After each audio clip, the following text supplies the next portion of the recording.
This is the first in a series of presentations on radiography of the skull in the veterinary patient.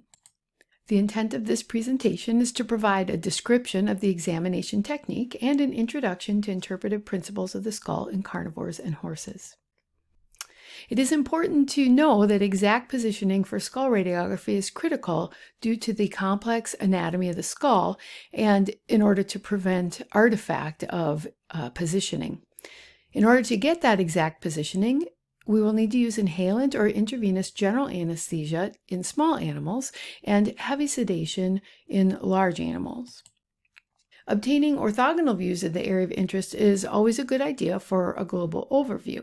However, exact views obtained will definitely depend upon the region of interest and your clinical suspicion for disease and what is entailed in that disease. Multiple oblique and tangential views, as well as intraoral views, are often required, and in some instances you may want to have dental radiography.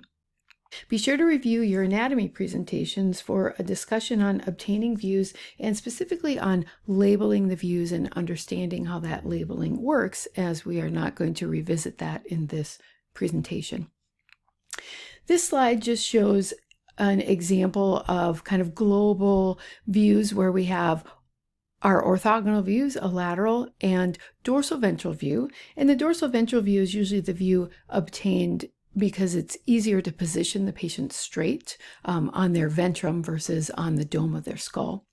And then on the right side of the image is one of the lateral oblique views, and we would obtain both lateral oblique views for comparison. So in this patient, we would probably have 4 views, and we might take these 4 views just for an initial trauma evaluation. I don't have a slide specifically for the horse, but we would need to obtain several overlapping views in horses in order to get the entire skull. And a lot of times we really will start with just a more focused study based on our clinical suspicion of disease. I wanted to call your attention to 2 specific kind of series of radiographs because we're going to later talk about these specific disorders. And let's just start out talking about what sort of radiographic views we might want for a nasal study. And radiographic evaluation can be helpful in some nasal diseases. And our routine views that we'll obtain in dogs and cats will include a standard lateral, a ventrodorsal open mouth view that is really good for the nasal passages, and then a rostrocaudal view that is specifically for the frontal sinuses. Routine views in horses will also include a lateral view, a dorsal ventral view of the nasal passages, and then always off-angle views of the maxillary arcades and sinuses. This slide shows the 3 standard views that we'll obtain in the dog or cat for a nasal series. That will be the lateral view, which gives us a good overview of the structures, but we have to remember that left and right sides are superimposed, so it's not good for localizing to one side. It also gives us a good overview of the pharynx. It includes the nasopharynx, the oropharynx, the common pharynx, and the retropharyngeal area. The ventrodorsal view obtained with an open mouth positioning is going to be our really good view for our nasal passages, and so it allows us to see the right and the left side without superimposition. And then the last view on this slide to the right is the rostrocaudal view that is specifically for the frontal sinuses. It allows us to evaluate the frontal bones as well as the air-filled sinuses. Here are the typical views that we'll obtain for a nasal study in the horse. We have a lateral view that is going to be centered and collimated to the nasal passages and sinuses. We have a dorsal ventral view because that's the easiest view to obtain with the X-ray tube coming from the dorsal side and the cassette on the ventral side. And this is going to be a good view to assess the maxillary sinuses and the nasal passages. And then we would want to obtain both the left over right and the right over left lateral oblique views. And depending on the view, then we'll be assessing one side of the sinuses and nasal passages and one of the maxillary arcades. The next series I wanted to touch on is a series for evaluating the tympanic bulla or the bulla study, and radiographs can be helpful for some ear-related diseases. In dogs and cats, our routine views will include again that lateral, this time a closed mouth dorsal ventral view, and then lateral obliques, which are focused, collimated to the tympanic bulla region. And then a fifth additional view is the rostrocaudal open mouth view, and I'll show you that again as a reminder. In horses, our routine views will include lateral and dorsal ventral views centered and collimated for the kind of bulla region, and then lateral oblique views again centered and collimated for the bulla region. This slide shows the lateral and dorsal ventral view that really in this patient includes all of the skull, but we're going to be evaluating kind of the bulla region, again, that nasopharynx and retropharyngeal region. And then on the dorsal ventral view, we want to be sure that we include the horizontal ear canals, some of the ear flaps, and then we'll see our petrous portion of the temporal bone with the tympanic bulla and cavities. This slide shows the right over left and left over right lateral oblique view, which again in a small animal patient, it's easy to include the entirety of the skull, but we want to be sure that we're centered and collimated for sure to be able to see the bulla. In this view, we're looking at the left bulla, and in this view, we're looking at the right bulla. And then this is that specialized rostrocaudal open mouth view where we can evaluate the tympanic bulla and cavities kind of superimposed over the soft tissues of the mouth once it's opened. Here are the typical views that we'll obtain to assess the kind of bulla region in a horse. We have a dorsal ventral view that is centered and collimated to the bulla region, stylohyoid bones, and the kind of area of the petrous portion of the tympanic bulla. Remember that the horses don't have large cavities like the dogs and cats do. This is the lateral view, kind of centered and collimated to the area of the tympanic bulla, stylohyoid bones, guttural pouches.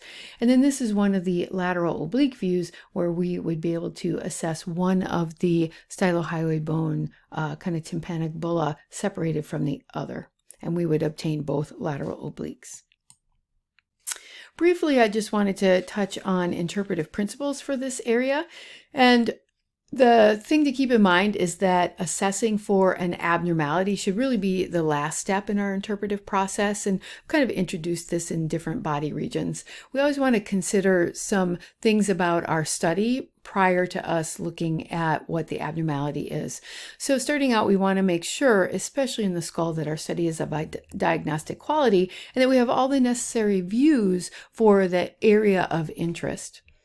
We also need to consider the species or breed, and then the age, and then how that will affect the image that we're looking at. So for example, very young patients will have sutures and physes, or maybe teeth that are deciduous.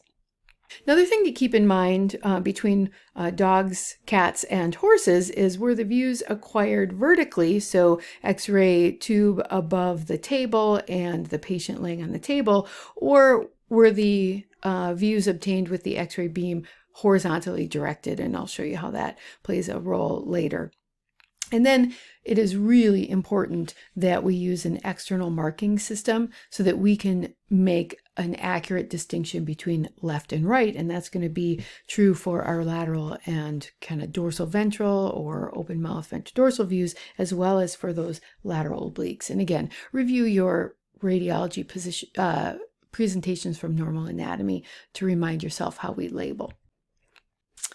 Once we have made sure we have a good study and we want to get into actually looking for abnormalities, we need to think about, what our system would be. And since skull is very complex, it is going to be important that you are going to review your normal anatomy.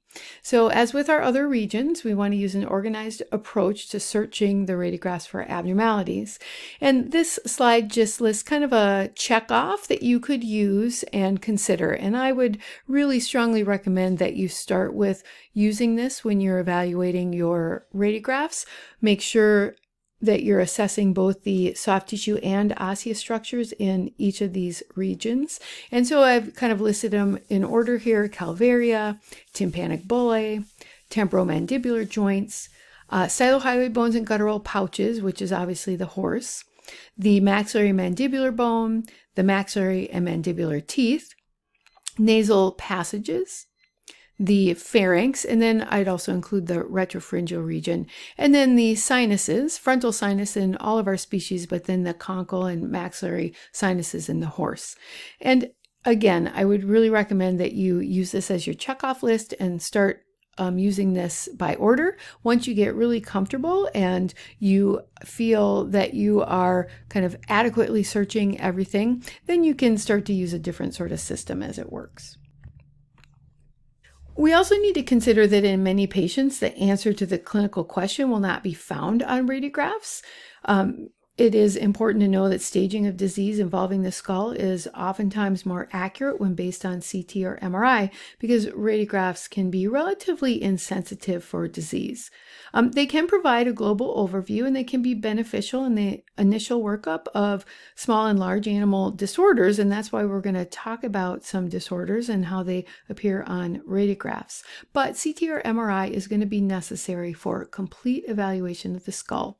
It allows for evaluation of structures without superimposition, like we'll see on radiographs. CT in particular can provide excellent evaluation of osseous structures, nasal passages and sinuses, as well as the teeth, while providing reasonable evaluation of the soft tissues. MRI can provide excellent evaluation of the soft tissues and nasal passages and sinuses, and still provide reasonable evaluation of the osseous structures. Here's just one slide with an example of a lateral view of a sheep that was presenting for nasal signs, nasal discharge, and noisy breathing. And on this lateral radiograph, we would have obviously had some additional views and a dorsal ventral view, but there really is not a whole lot that I can see other than the possibility of soft tissue opacity in the region of the caudal nasal passage and ethmoid turbinates. The CT here is a transverse slice through that area of increased soft tissue opacity on the radiograph, and it is much more easily identified that there is this kind of soft tissue mass that is in the left caudal nasal passage and kind of the choana region. Then there's also some fluid in the maxillary recess sinus area. And so CT is just going to provide us a lot more information. Be sure to consult the listed chapter and pages here to get a little bit further explanation on radiographic technique and interpretive principles.